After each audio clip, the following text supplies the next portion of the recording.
Hello everyone, welcome to my channel. आज मैं monsoon special अरबी के पत्तों से बनने वाली बहुत ही क्रिस्पी पकौड़ों की रेसिपी लेकर आई हूँ। ये सभी स्टेट में बनता है, बस इसके अलग अलग नाम हैं। कहीं इसे पात्रा, कहीं आलू बड़ी और कहीं रिकवच बोलते हैं, पर इसे बनाने का तरीका लगभग सभी जगह सेम ही होता है। आज इससे पकौड़े कैसे बनते हैं वो तो मैं आपको बताऊंगी ही, साथ ही इन पकौड़ों से कैसे बहुत ही टेस्टी सब्जी आप मिनटों में बना सकते हैं वो भी इसी वीडियो में आज मैं आपके साथ शेयर करूंगी। तो वीडियो को आप लास्ट तक ज़रूर देखिएगा। चलिए हम अपनी दोनों ही रेसिपी को देख लेते हैं। तो सबसे पहले चलिए हम ये अरबी के बहुत ही क्रिस्पी पकौड़ों की रेसिपी को देख लेते हैं। तो इन पकौड़ों को बनाने के लिए यहाँ पर मैंने अरबी के पत्ते लिए हैं। ये पत्ते छोटे बड़े हर साइज़ में आते हैं। ऊपर से तो ये इस तरह से हरे हरे होते हैं और पीछे से ये लाइट ग्रीन कलर के होते हैं। तो जब भी अरबी के पत्तों से आप पात्रा या आलू बड़ी बनाएं तो पत्ते जो हैं वो हरे हरे होने चाहिए, पीले नहीं होने चाहिए। यहाँ पर मैंने टोटल 10 पत्ते लिए हैं। पत्तों को मैंने अच्छे से पानी से वॉश कर लिया है। अब पत्तों को सबसे पहले हमें किसी कपड़े से अच्छे से दोनों साइड में पोंछ लेना है। इन पत्तों में पानी बिल्कुल भी लगा नहीं होना चाहिए। पत्तों को अच्छे से पोंछने के बाद अब हमें पत्तों के पीछे ये बीच में एक मोटी डंठल होती है, उसे नाइफ से इस तरह हटाना होगा, क्योंकि कई बार जब हम इसे बनाकर खाते हैं तो मुंह में इचिंग होती है, खराश होती है। तो ये जो पत्तों के पीछे डंठल होती है उसे आप निकाल देंगे तो इचिंग की प्रॉब्लम ख़त्म हो जाएगी। अगर डंठल निकालते समय थोड़ा पत्ता फट भी जाता है तो कोई प्रॉब्लम नहीं है, क्योंकि जिस तरह से हम इसे बनाएंगे तो उसमें ये कुछ भी पता नहीं चलेगा। तो ये देखिए मैंने पीछे की डंठल निकाल दी है। पत्तों के पीछे की डंठल निकाल देने से पत्ते फोल्ड करने में भी ईजी रहेंगे।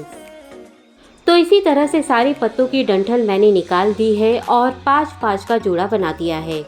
5 पत्ते एक रोल में और 5 पत्ते दूसरे रोल में हम लगाएंगे, तो 2 रोल हम बनाएंगे।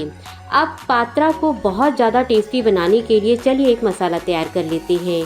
एक मिक्सी का जार लेकर उसमें मैंने 1 चम्मच खड़ा धनिया डाल दिया है, 1 चम्मच जीरा डाल दिया है, 15 से 20 काली मिर्च जार में मैंने डाल दी है, 3 लौंग जार में मैंने डाल दी है, 12 से 13 लहसुन की कलियां जार में मैंने डाल दी हैं, 1.5 इंच अदरक का टुकड़ा मैंने जार में डाल दिया है और हरी मिर्च आप अपने स्वाद अनुसार इसमें डाल दीजिएगा।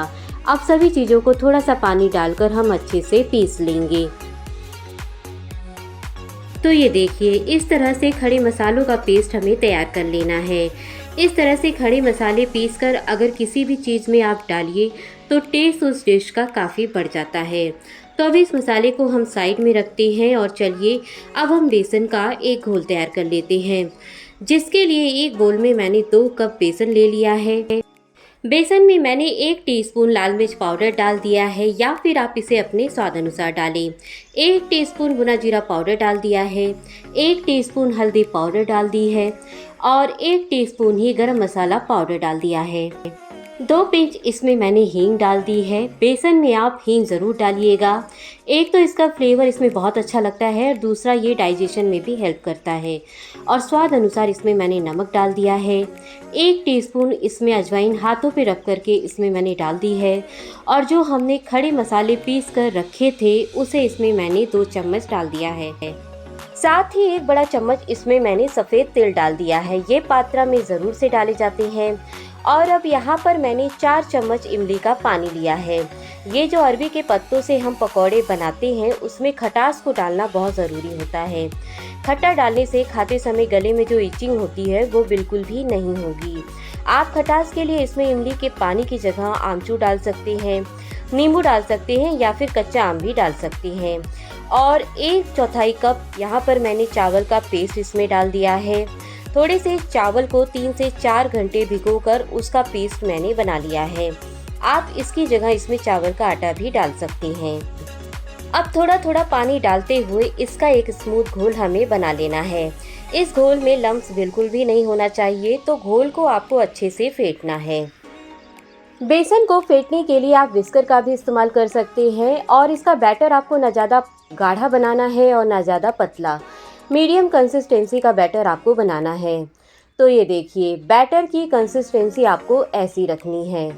तो बेसन का बैटर हमारा तैयार हो गया है। अब आपके पास जो सबसे बड़ा अरबी का पत्ता हो, उसे सबसे पहले आप ले लें। अब पत्ते की जो डार्क ग्रीन साइड है वो रहेगी नीचे और लाइट ग्रीन साइड को आप ऊपर रखिए। अब थोड़ा सा बेसन का बैटर लेकर पत्ते के ऊपर चारों साइड अच्छे से लगाएंगे। बेसन की एक लेयर पत्ते पर लग जानी चाहिए, पर ये लेयर आपको बहुत ज़्यादा पतली नहीं करनी है और न ज़्यादा मोटी। बहुत ज़्यादा पतली लेयर आपने अगर बेसन की पत्ते पर लगाई तो बेसन का टेस्ट नहीं आएगा, और ज़्यादा मोटी लेयर अगर आपने बेसन की लगा दी तो पत्ता फोल्ड करते नहीं बनेगा। अब दूसरा पत्ता इसके ऊपर उल्टा करके रखेंगे। इस तरह से रखने से अच्छा एक रेक्टेंगल शेप बनेगा, जो कि कट करने में काफ़ी इजी रहेगा और देखने में भी ये अच्छे लगेंगे। दूसरे पत्ते पर भी बेसन का बैटर अच्छे से चारों साइड लगाएंगे। तो एक रोल मैं 5 पत्तों से बना रही हूँ। पांचों पत्तों को एक के ऊपर एक रख कर उस पर बेसन का बैटर हमें अच्छे से चारों तरफ लगा देना है। बहुत ही इजी है इन पकौड़ों को बनाना। तो यहाँ पर मैं आपको बेसन से अरबी के पकौड़े बनाकर दिखा रही हूँ, पर मेरी मम्मी तो चने की दाल को पीस कर उसे पत्तों पर लगाकर उसके अरबी के पकौड़े बनाती थी। उसका टेस्ट तो नेक्स्ट लेवल का होता था।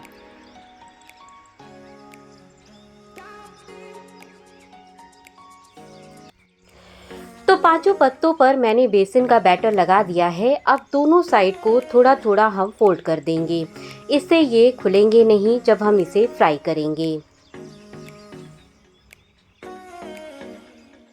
अब इसके ऊपर भी बेसन का बैटर हम लगा देंगे चारों तरफ अच्छे से। नीचे के साइड को भी थोड़ा सा फोल्ड करेंगे और उसके ऊपर भी बेसन का घोल हम लगा देंगे। अब इसे अच्छे से टाइटली फोल्ड करेंगे, धीरे धीरे हल्के हाथ से इसे फोल्ड करेंगे।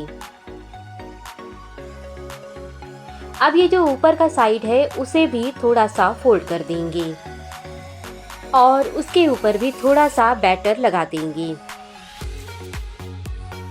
और अब इस रोल को अच्छे से सील कर देंगे। देखिए कितना अच्छा रोल बनकर तैयार हुआ है। अब बैटर को ऊपर भी और दोनों साइड हल्का हल्का सा लगा देंगे, जिससे ये रोल खुलेगा नहीं। तो एक रोल हमारा तैयार हो गया है और इसी तरह से दूसरा रोल भी मैंने तैयार कर लिया है। तो चलिए अब इसे हम स्टीम कर लेते हैं। तो इसे स्टीम करने के लिए यहाँ पर मैंने एक छन्नी ले ली है। अगर आपके पास स्टीमर हो तो आप उसमें भी इसे स्टीम कर सकते हैं। अब इस छन्नी को ऑयल से थोड़ा ग्रीस कर लेंगे। ऑयल लगाने से हमारे रोल इस पर चिपकेंगे नहीं। गैस पर एक पैन में मैंने पानी पहले ही बॉयल होने के लिए रख दिया था।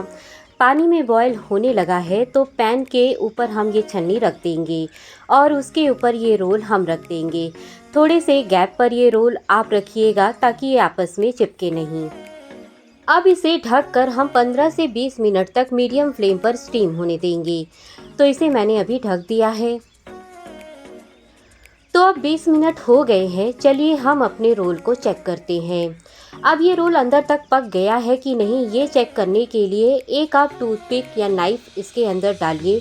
अगर टूथपिक क्लीन आ जाए तो इसका मतलब रोल अच्छे से पक गया है अंदर तक। वैसे भी 15 से 20 मिनट में ये रोल आराम से पक जाता है। तो अब गैस को हम बंद कर देंगे और इसे उतार कर नीचे रख देंगे। अब इसे अच्छे से ठंडा होने देंगे। ठंडा होने के बाद ही आप इसे काटिएगा। गरम गरम इसे बिल्कुल भी नहीं काटिएगा। अगर आपने इसे गरम गरम काटा तो ये टूटने लगेंगे। तो अब ये पात्रा अच्छे से ठंडा हो गया है। तो आगे का ये जो सबसे पहले रफ पोर्शन है उसे हम हटा देंगे और अब इसे हम कट करेंगे। इसके पीसेस ना आपको बहुत ज़्यादा मोटे कट करने हैं और ना बहुत ज़्यादा पतले। हाफ इंच जितना मोटा आप इसे कट करिएगा। अगर आपने इसे ज़्यादा मोटा कट किया तो इसे फ्राई करने में ज़्यादा टाइम लगेगा, और बहुत ज़्यादा पतला इसे आपने अगर कट किया तो जब हम इसे डीप फ्राई करेंगे या शैलो फ्राई करेंगे तो ये खुलने लगेंगे।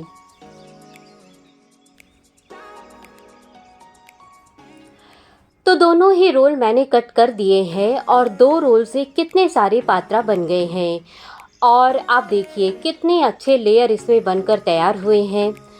अब चलिए इसे फ्राई कर लेते हैं। तो मैं इसे सैलो फ्राई कर रही हूँ, आप चाहे तो इसे डीप फ्राई भी कर सकते हैं, पर सैलो फ्राई करने पर भी ये अच्छे क्रिस्पी हो जाते हैं।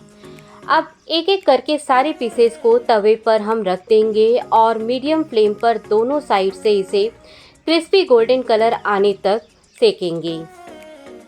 तो अभी इसे हमें बिल्कुल भी टच नहीं करना है, 1 मिनट तक इसे ऐसे ही सिकने देना है। 1 मिनट सेकने के बाद इसे हम पलट देंगे। देखिए नीचे के साइड पर ये क्रिस्पी गोल्डन कलर के हो गए हैं, तो दूसरे साइड पर भी इसे ऐसे ही सेक लेंगे।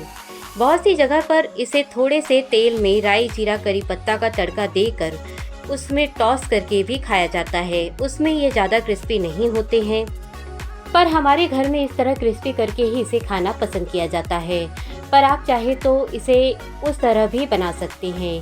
तो अब ये दोनों ही साइड से क्रिस्पी गोल्डन कलर के हो गए हैं, तो इन्हें अब हम तवे पर से उतार कर प्लेट में रख देंगे। इसके ऊपर सफ़ेद तिल डालकर आप सर्व कीजिए, ये देखने में भी बहुत अच्छे लगेंगे। तो हमारे अरबी के पत्तों के पकौड़े या फिर पात्रा या रिक्वेस्ट जो भी आप बोले बनकर तैयार है। आप इसे स्नैक्स की तरह सॉस या फिर हरी चटनी के साथ सर्व कीजिए। बारिश के मौसम की ये रेसिपी है, बारिश के मौसम में इसे आप चाय के साथ खाइए, आपको मज़ा ही आ जाएगा। या फिर आप इन पकौड़ों से ये बहुत ही डिलीशियस सब्ज़ी भी मिनटों में बना सकते हैं। इसे कैसे बनाना है चलिए आगे मैं आपको बताती हूँ। गैस पर एक पैन चढ़ाकर उसमें मैंने 3 बड़े चम्मच सरसों का तेल डाल दिया है। गैस का फ्लेम लो टू मीडियम रखेंगे। तेल के गर्म होते ही तेल में मैंने 1 टीस्पून जीरा डाल दिया है, 1 तेज पत्ता डाल दिया है और हरी मिर्च आप अपने स्वाद अनुसार इसमें डालें। अब जो मैंने मसाला पीस करके रखा था उसमें से थोड़ा मसाला बचा करके मैंने रखा था उसे डाल दिया है। अब इस मसाले को 1 मिनट तक हल्का सा भून लेंगे ताकि मसाले का जो कच्चापन है वो निकल जाए। 1 मिनट मसालों को भूनने के बाद इसमें मैंने 1 बड़े साइज के प्याज को पीस करके डाल दिया है। अब इस प्याज को भी हमें हल्का लाइट ब्राउन कलर आने तक भून लेना है। बहुत ज़्यादा डार्क ब्राउन कलर होने तक प्याज को हमें नहीं भूनना है, बस इसे 3 से 4 मिनट तक हमें भून लेना है। तो ये प्याज अब हल्के ब्राउन कलर के हो गए हैं, तो अब इसमें मैंने 2 मीडियम साइज़ के टमाटर को पीस करके डाल दिया है और साथ ही हाफ टी स्पून इसमें मैंने हल्दी पाउडर डाल दिया है और लाल मिर्च पाउडर आप अपने स्वाद अनुसार इसमें डालें। 1 टीस्पून इसमें मैंने गरम मसाला पाउडर डाल दिया है और स्वाद अनुसार नमक डाल देंगे। अब मसाले को हमें 4 से 5 मिनट तक लो फ्लेम पर अच्छे से भूनना है। मसाले को हम अच्छे से भूनेंगे तभी सब्जी का टेस्ट बहुत ही बढ़िया आएगा। तो इस मसाले को भूनते हुए मुझे अब 5 मिनट हो गए हैं। मसाला काफ़ी अच्छे से भुन गया है, तो इसमें मैंने 1.5 कप पानी डाल दिया है ग्रेवी के लिए। चलाएंगे, पानी इसमें हमें थोड़ा ज़्यादा डालना है क्योंकि जब हम इसमें पात्रा डालेंगे तो वो भी पानी को एब्जॉर्ब करता है, तो ये ग्रेवी कम हो जाएगी। अब इस ग्रेवी में 1 उबाल आने का वेट करेंगे हम। जैसे ही ग्रेवी में उबाल आ जाएगा तो इसमें हम ये पात्रा ऐड कर देंगे। तो इतनी ग्रेवी में 5 से 6 पीस पात्रा मैं ऐड कर रही हूँ। इतनी सब्जी 3 से 4 लोग आराम से खा सकते हैं। पात्रा डालने के बाद इसके ऊपर बारीक कटी हुई धनिया की पत्ती डाल देंगे। पात्रा डालने के बाद इसे बहुत ज़्यादा आप मत चलाइएगा, अगर ज़्यादा इसे आप चलाएंगे तो ये जो पात्रा है वो खुलने लगेंगे। तो इसी पकौड़ों से कितनी बढ़िया सब्जी बनकर के मिनटों में तैयार हो गई है। तो चलिए इसे हम सर्व करते हैं। आज इसे मैं गर्मा गर्म राइस के साथ सर्व कर रही हूँ। आप इसे पूड़ी, पराठे या रोटी के भी साथ खा सकते हैं, उनके साथ भी ये बहुत ही टेस्टी लगता है। मुझे पर्सनली ये राइस के साथ ज़्यादा टेस्टी लगता है। तो हमारी बहुत ही क्रिस्पी पात्रा और पात्रा की सब्जी रेडी है सर्व करने के लिए।